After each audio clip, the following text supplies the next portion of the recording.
नमस्कार दर्शक बंधु मुक्तेश्वर राष्ट्र यूट्यूब चैनल परिवार को आपण मान को स्वागत।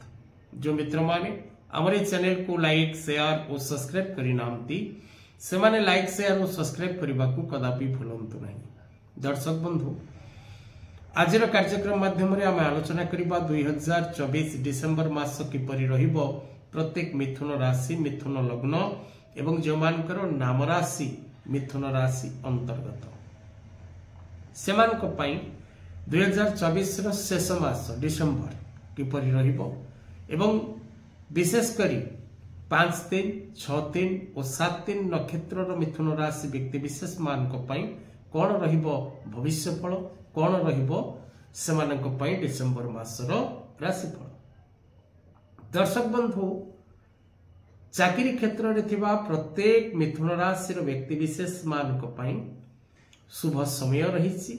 ए समय रे आपण मान सम्मान लाभ करिवे, नूतन पद पदवी प्राप्त करिवे, कर्मस्थान परिवर्तन करबा को चाहुथिले ए समय रे आपण निजर कर्मस्थान परिवर्तन करि परिवे। मिथुन राशि रे व्यक्ति विशेष माने कर्म क्षेत्र रे पदोन्नतिर एवं स्थानांतरण करिवार जोग मध्य रही। जदि आपण निजर कर्मस्थान परिवर्तन करबा को चाहुचंते ट्रांसफर चाहुचंती तेबे निश्चित भाव रे ए समय रे आपण कर्मस्थान परिवर्तन करिवार सुयोग लाभ करिवे। अर्थ लाभ रो जोग रही। जदि आपणकर कोनसी स्थान रे किछि अर्थ बाकी रही जाइछि पूर्वरु आपण कोनसी व्यक्ति ठारू बा कोनसी पर्सन ठारू किछि अर्थ जदि प्राप्ति करिवार अछि बाकी अर्थ किछि आपणकर ब्लॉकेज मनी रहिछि तेबे निश्चित भाव रे आपण ए समय रे आपणकर अर्थ पुनर्बार फेरी पाइबे एवं अत्यधिक परिश्रम करबा को पड़िबो। ए मासरे आपन को अत्यधिक परिश्रम करबा द्वारा आपण प्रत्येक कार्य रे सफल होबार सुयोग प्राप्त करिवे।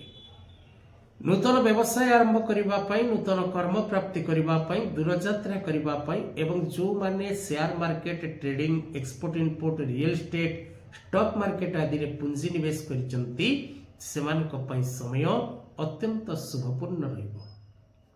दर्शक बंधु विशेष करी माली मकदमा क्षेत्र रे आपण विजय लाभ करिवे, कर्म क्षेत्र रे आपण प्रशंसित हेबे एवं अधाधुरा प्रत्येक कार्य को पूर्ण करिवार सौभाग्य ए मास रे आपण लाभ करिवे।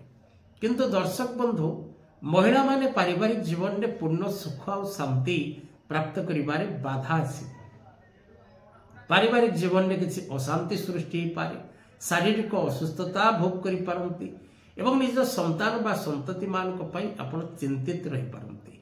समय आपण को पई पूर्ण शुभकारक नुहे। विशेष करी महिला मान को पई समयटी अशुभपूर्ण भाव रे जीव। तेणु महिला माने मासटी को जगी रही चलिबा को चेष्टा करंतु। छात्र छात्री माने शिक्षा क्षेत्र रे पूर्ण रूपे सफलता लाभ करिवे। शत्रु माने नतमस्तक हेबे। विभिन्न प्रकार नुआ योजना करिबारे आपण व्यस्त रहिबे एवं किछि गृहोपकरण द्रव्य क्रय करिबार जोग मध्य रहिछि। निज गृह निमंते आपण किछि वस्तु सामग्री क्रय करिबार जोग मध्य रहिछि। किंतु दर्शक बंधु प्रत्येक कार्य करिबा पूर्वरु भाबी चिंती करंतु, अन्यथा आपण विवाद घेर को जिबे, विपद रे पड़िबे एवं विभिन्न प्रकार अशांति आपण भोग करिवे।